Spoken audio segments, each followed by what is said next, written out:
आज शनिवार का दिन है जिस दिन अपन इस दरिद्रता से मिलने के लिए पीपल के पेड़ के नीचे आए हैं। हिंदू धर्म में ये दिन पीपल के वृक्ष के लिए पूजनीय होगा। जो भी शनिवार के दिन पीपल के वृक्ष की पूजन करेगा, दूध चढ़ाएगा या मिष्ठान का भोग लगाएगा, लक्ष्मी और नारायण उसके घर में प्रवेश कर जाएगा।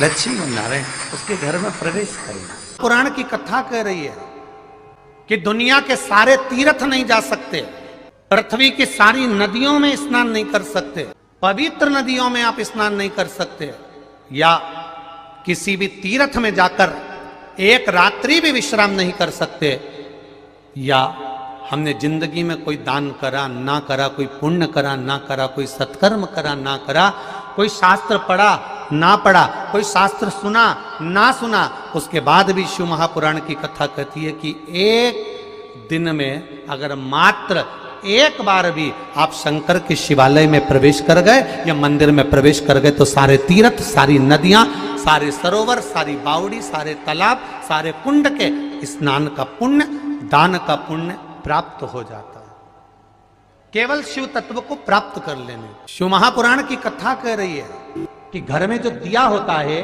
वो दीपक भी कोई साधारण नहीं होता,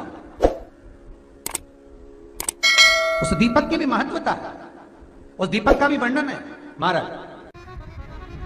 एक बात और बहुत अच्छे से सुनिएगा, शायद आपकी जिंदगी को सवार हो, शायद आपके जीवन को सवार हो।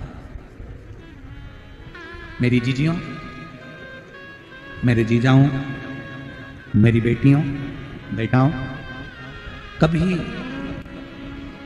कभी मौका लगे शंकर भगवान के शिवलिंग के पास में आप बैठे हैं, यहां तक शास्त्र कहता है कि घर में अगर किसी को बहुत तेज बुखार आ गया है, बहुत तेज बुखार, और बच्चा उस बुखार में तप रहा है, बहुत तप रहा है, महाराज तुम जिस दिए में भगवान की आरती उतारते हो, जिस दिए से तुम भगवान की पूजन करते हो, कभी मौका लगे और आप पूजन करने के लिए गए,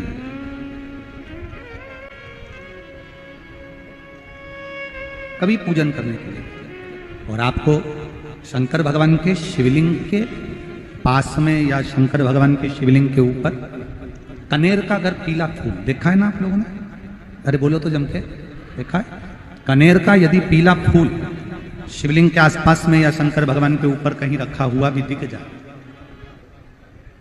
विषम परिस्थिति हो, बहुत हिम्मत ना हारते हुए, तभी भगवान अकेले में एकांत में आप पहुंचे उनके पूजन के लिए, कनेर का पुष्प वहां रखा है, चाहे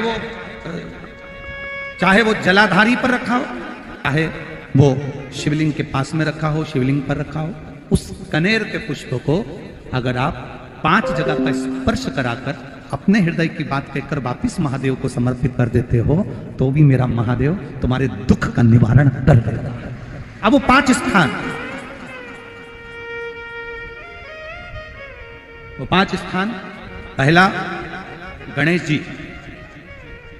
जी का जो स्थान होता है वह जगह, दूसरा षडानंद कार्तिक, तीसरा अशोक सुंदरी वाला स्थान, चौथा जलाधारी जो ऊपर से बूंद बूंद जल नीचे गिरा रही है, जया, विषहरा, शामली बारी, दौतली, देव, शंकर जी की 5 बेटियों का, और 5वें नंबर का है शंकर भगवान के, जो कैसे वर्णन किया जाए, त्रिशूल के 3 भाग होते हैं। करें दर्शन आप लोगों ने, जैसे सामने त्रिशूल लगा है, इस त्रिशूल के ऊपर देखेंगे तो 3 भाग दिख रहे हैं, नजर आ रहे हैं सबको? त्रिशूल का जो 3 भाग होता है, उस 3 भाग का जहां ज्वाइंट होता है, जहां मिलता है, एक जगह पर देखो तीनों भाग एक जगह पर मिले हुए, 3 भाग का जहां मिलन होता है, 5वां स्थान, ये 5वां स्थान, यहां पर स्पर्श कराकर शिवलिंग पर अपनी कामना कर कर श्री शिवाय नमस्तुभ्यम कहकर बाबा से अपने मन की बात कहकर जो समर्पित कर देता है, हम 3 महीना भी नहीं कहेंगे, हम तो कहेंगे अगर ज्यादा दुख है 3 दिन इंतजार करना, मेरा बाबा उस दुख को मिटाएगा। 3 महीना बहुत दूर, पर करना है दिल से। और कई तरह के दीपक होते हैं, दीपक का भी विधान वर्णन किया गया, उस दिए का भी वर्णन किया गया। यहां तक शास्त्र कहता है कि घर में अगर किसी को बहुत तेज बुखार आ गया है, बहुत तेज बुखार, और बच्चा उस बुखार में तप रहा है, बहुत तप रहा है, मारा, तुम जिस दिए में भगवान की आरती उतारते हो, जिस दिए से तुम भगवान की पूजन करते हो, उस दिए की बत्ती को नीचे डाल दीजिए और उस दिए को पानी की बाल्टी में धो दीजिए। कौन सी बाल्टी में? जिस बाल्टी के पानी से आप बच्चे को स्नान करा सकते। मारा, केवल भगवान पर से ले जाकर, पास में से ले जाकर उस बाल्टी में थोड़ी देर डाल दो और उस बाल्टी के पानी से उस बच्चे को स्नान करा दीजिए। 15 से 20 मिनट, आधा घंटा लगेगा बच्चे का। बड़ी बेचैन दिख रही हो तुम, क्या बात है? पार्वती जी कहती है, देवव्रत, कश्मीर प्रदेश का एक भक्त देवव्रत बेलपत्री के वृक्ष के नीचे बैठकर आपका मंत्र जाप कर रहा। मैं आपको जगाना नहीं चाहती थी, पर बेलपत्री के वृक्ष के नीचे लक्ष्मी झाड़ू लगाती है, सरस्वती वीणा बजाती है, इंद्राणी उस बेलपत्री के वृक्ष के नीचे जल का सिंचन करती है, 33 कोटि देवी देवता उस बेलपत्री के वृक्ष की जड़ में विराजमान होते हैं। इसलिए देवव्रत एक बार पंचाक्षर मंत्र बोलता है तो वो 33 करोड़ बार गिना जाता है, ऐसा बेलपत्री का वृक्ष होता है। बेलपत्री के वृक्ष के नीचे एक बार अगर भगवान का नाम लिया जाता है तो वो 33 करोड़ बार, 33 कोटि बार गिना जाता है। एक मंत्र केवल नमः शिवाय, ओम नमः शिवाय, नमः शिवाय, ओम नमः शिवाय, 33 कोटि बार गिना है, 33 कोटि। कितना सुंदर लिखा है। फिर वही वाली बात आ गई जो पहले कथा में कहा, अपने लिए अच्छा वाला घी छाट के लाना, अच्छी कंपनी का लाना, और जब यज्ञ करने बैठे, पूजन करने बैठे, हवन करने बैठे, भगवान का कोई पाठ पूजन करवाई, पूजा वाले दुकान पे बोलना कि पूजा का घी चाहिए। तो वो पूजा का सामान बेचने वाला भी चतुर था, उसने पूजा का ही घी दिया। तो इन्होंने पूछा, भैया ये घी कितने का? तो क्या 80 रुपए का? तो 80 रुपए का आधा किलो? तो क्या पूजा का है? भारत की भूमि पर, इस मृत्यु लोक में, पूरे विश्व में ऐसे कई घर हैं जिनके घर में गुजारा करने के भी आफत है। पहनने के कपड़े नहीं, किसी के यहां पर भोजन नहीं, किसी के यहां जमीन नहीं, किसी के यहां दुकान नहीं, कोई पूरी जिंदगी किराए के मकान में निकाल देता है। नहीं,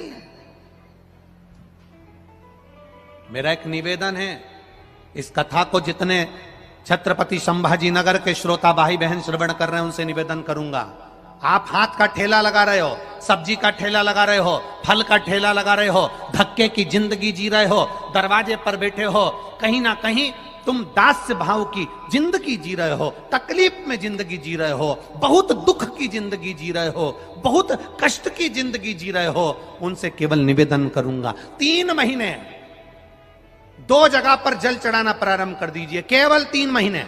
एक शंकर भगवान के शिवलिंग पर, दूसरा बेलपत्री के पेड़ के नीचे, 2 जगह पर जल चढ़ाना 3 महीने लगातार चालू कर दो, बाबा तुम्हारा हाथ पकड़कर तुम्हें उन्नति की सीढ़ी पर चढ़ा देगा।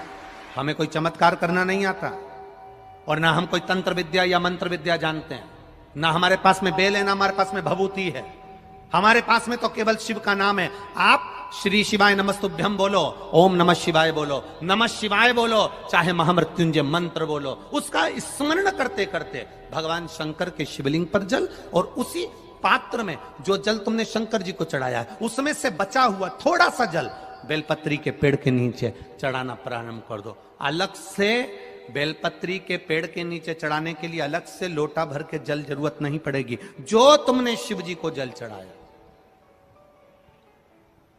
जो तुमने देवाधिदेव महादेव को जल चढ़ाया, बस उसी पात्र का जल शंकर जी को चढ़ाओ, उसमें से बचा हुआ थोड़ा सा जल बेलपत्री के वृक्ष के नीचे चढ़ाना प्रारंभ करना। कौन सा बेलपत्री का वृक्ष? जिसकी छाया आपके ऊपर आ रही हो। शिव महापुराण बड़ी सुंदर बात कहता है, ध्यान दीजिएगा। जिस बेलपत्री का पौधा तुम्हारे सिर का, और ये दोनों हाथ ऊपर कर लो, अपन खड़े हुए और खड़े होकर दोनों हाथ ऊपर करे, इतना बड़ा बेलपत्री का पौधा है, उस बेलपत्री के पौधे की पत्ती को कभी तोड़कर शंकर जी को नहीं चढ़ाना चाहिए। ध्यान रखना, कितना बड़ा पौधा। आप खड़े हो जाओ और खड़े होने के बाद आपका हाथ ऊंचा कर लेना। इतना बड़ा पौधा है, उस पौधे की पत्ती बेलपत्री को तोड़कर शंकर भगवान को कभी नहीं चढ़ाना। ये वीडियो आप लोगों को कैसी लगी है हमें कमेंट करके ज़रूर बताएं। वीडियो हमारी फुल वॉच करने के लिए आप सभी लोगों का बहुत बहुत धन्यवाद।